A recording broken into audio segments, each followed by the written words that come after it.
নমস্কার, আশা করছি আপনারা সবাই ভালোই আছেন। আমি পৌলমী আবারও এলাম নতুন একটি ব্লগ নিয়ে। আজকের ব্লগটা এখান থেকেই শুরু করছি। আজ শনিবার, তো আপনারা সবাই তো জানেনই আমার মায়ের হাত ভেঙেছে। আগের ব্লগে আপনাদের সাথে শেয়ার করেছি। তো মা তো এখন সেরকম কিছুই করতে পারছে না, রান্নার দিকটা পুরোটাই আমাকেই দেখতে হচ্ছে। আগে দু একটা রেসিপি ট্রাই করলেও নতুন নতুন রেসিপি আমি একটু ট্রাই করতাম, কিন্তু এইভাবে পুরো রান্নাটা আমি কোনো দিন করিনি। ওই মা একটু আধটু হেল্প করতো, টুকটাক রান্না করতাম, কিন্তু এখন তো মা সেরকম পারছে না, তো আমাকেই করতে হচ্ছে। এই দুদিন করছি, তবে করতে করতে হয়েই যাচ্ছে দেখছি। তো আজকে আমি বানাবো দই বেগুন আর কুমড়োর তরকারি, রাতে রুটি খাওয়ার জন্য এখনই বানিয়ে রাখবো দেখি। আর আলু সেদ্ধ, ডাল আর ভাত, এইটুকুই করব। তো আমি কি করে আজকে দই বেগুনটা বানাচ্ছি, তো ভাবলাম তোমাদের সাথে শেয়ার করি, তোমরা দেখতে থাকো। আমি খুব একটা রান্না পারি না, তো কেমন কি করছি, কেমন হচ্ছে তোমরা বলো। এখানে ফার্স্টে বেগুনগুলো কেটে নিয়ে নুন হলুদ মাখিয়ে নিচ্ছি। নুন হলুদ না মাখিয়ে ভাজলেও চলে দই বেগুনে, তো আজ আমি একটু নুন হলুদটা মাখিয়ে নিচ্ছি। একটু নুন হলুদ মাখানো থাক সাইডে, জলটাও শুকিয়ে যাবে। এখন চলো চালটা ধুয়ে ভাতটা বসিয়ে দিই। মায়ের আর আমার তো 2 কাপ চাল নিয়েছি।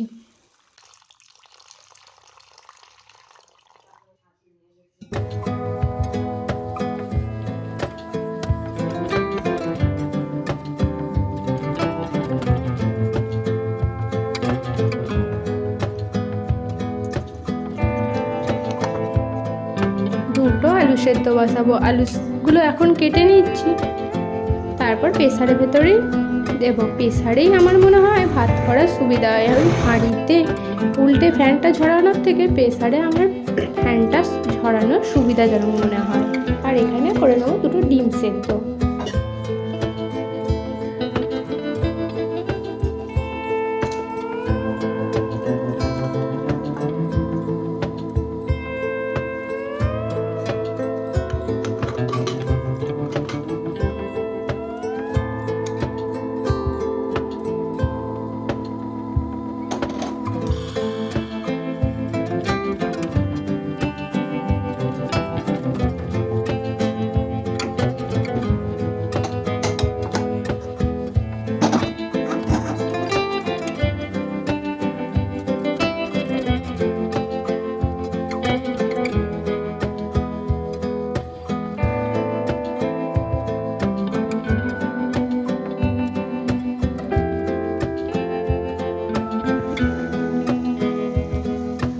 কড়াইতে তেল দিলাম, তেলটা গরম হয়ে এসছে, এবার বেগুনগুলো ছেড়ে দিলাম।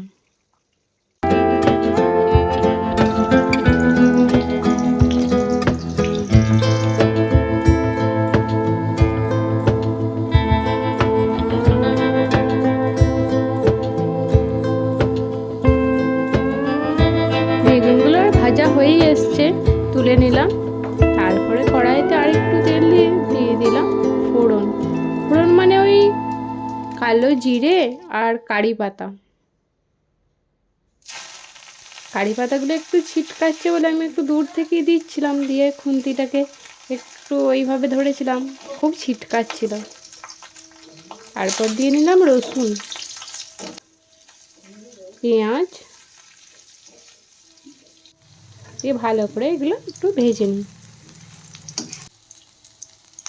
ভাজা অর্ধেকটা হয়েই এসছে, এবার দিয়ে নিচ্ছি আদা বাটা আর জিরে বাটা।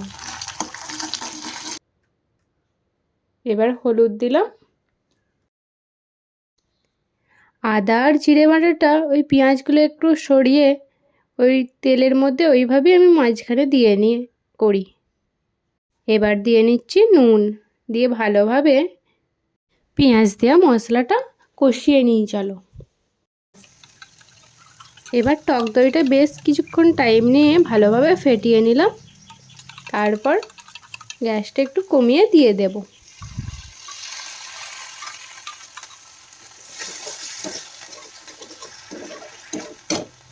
এরপর একটু জল দিয়ে নেব, এই ঝোলটা ভালো করে ফুটিয়ে নেব। তারপর ঝোলের মধ্যে বেগুনগুলো দিয়ে দেব। একটু নুনও দিয়ে নিলাম। বেশি নুন আমার ভালো লাগে না, নুন আমি একটু কমই খাই।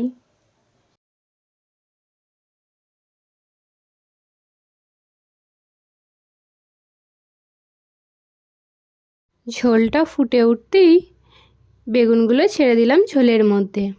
দই বেগুনটার প্রায় হয়েই এসছে। আমার খুব ভালো লাগে গরম ভাতে দই বেগুন দিয়ে খেতে। দেখো তো কেমন হয়েছে। আমার এখানটায় তো লাইট নেই, তাই ভালোভাবে অতটা দেখাতে পারছি না, তাও দেখিয়ে বলো। এখন ওপর থেকে একটু গরম মশলা গুঁড়ো ছড়িয়ে নামিয়ে নেব।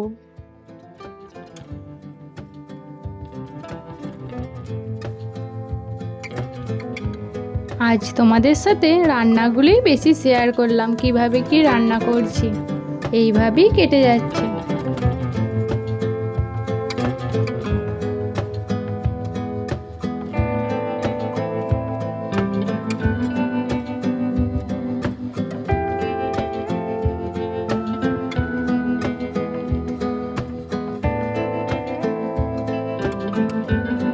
এখন বাজছে ওই 9:30। এখন আমি একটু আজকে দই চিড়ে খেয়ে নেব। মুড়ি আমার অতটা ভালো লাগে না, প্রায় দিন এই দই চিড়ে এসব টুকটাক খেয়ে থাকি। আর নিয়ে নিলাম একটু খেজুর গুড়। চলো এখন এটা খেয়ে নিই। তারপর দুটো ডিম সেদ্ধ করে এখন নুন ছড়িয়ে দিচ্ছি।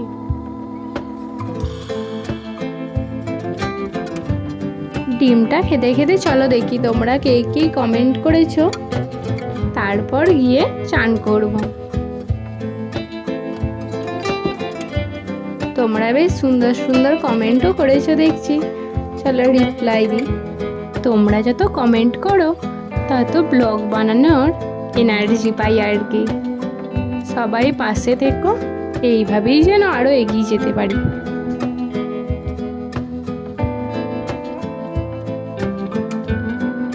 পুজোটা করে নিলাম।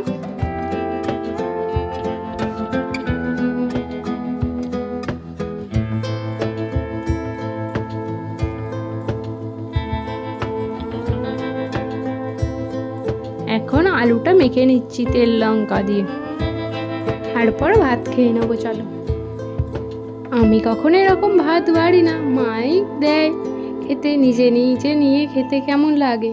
তো এখন তো মায়ের হাত লাগা, তাই আমাকেই বাড়তে হচ্ছে, কি আর করি। তাই মাকে দেখিয়ে দেখিয়ে বাড়ছি কতটা নেব। আমি নিজে নিলে একটু বেশি নিয়ে ফেলছি, দিয়ে লাস্টে দেখছি আর খেতে পারছি না। মা ঠিকঠাক দেয়, এমনই হচ্ছে দেখছি। বিকালে ঘুম থেকে উঠে কুমড়োর তরকারিটা বানিয়ে রাখছি, আর রাতে পড়িয়ে এসে রুটিটা করে নেব। তখন তো এসে এতটা করা সম্ভব না, ভেবেছিলাম তখনই করে রাখবো যখন দই বেগুনটা করলাম, কিন্তু টাইম করে উঠতে পারিনি। আর প্রথমে তেল দিয়ে নিলাম, দিয়ে 5 ফোড়ন দিয়ে নিচ্ছি। ওই 5 ফোড়ন লঙ্কা দিলে বেশ চড়বড় করে ফোটে, তো তাই একটু দূর থেকে থেকে দিচ্ছি, ভয় লাগে। একটু কারি পাতাও দিয়ে নিলাম।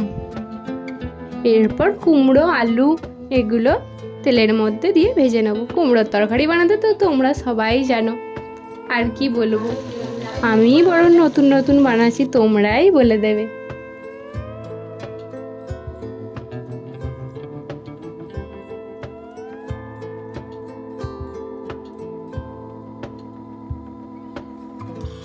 দেখো প্রায় হয়েই এসছে কুমড়োর তরকারিটা। হয়ে গেলে এবার যাবো আমি একটু হাঁটতে, ওই আধ ঘন্টার মতো একটু হাঁটবো, তারপর এসে যাব পড়াতে।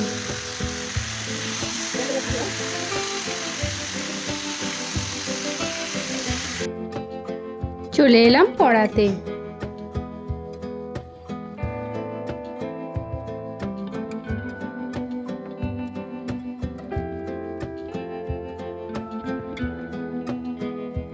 এখন রুটিগুলো করে নিচ্ছি, একদিকে বেলছি আর একদিকে সেঁকে নিচ্ছি। সব কটা গোল না হলেও আর সব কটা না ফুললেও কিছু কিছু রুটি ফুলছে, দেখো তোমাদিকে দেখাবো। শীতকালই হোক আর গরমকালই হোক, রাতে রুটি খেতেই ভালো লাগে। তো আমাদের প্রায় দিনই রাতে রুটিই হয়। ব্লগটি ভালো লাগলে লাইক কমেন্ট শেয়ার করে পাশে থেকো। সবাই সুস্থ থেকো, ভালো থেকো। সকলের জন্য রইল আগাম নববর্ষের শুভেচ্ছা। আবারও আসবো নতুন একটি ব্লগ নিয়ে।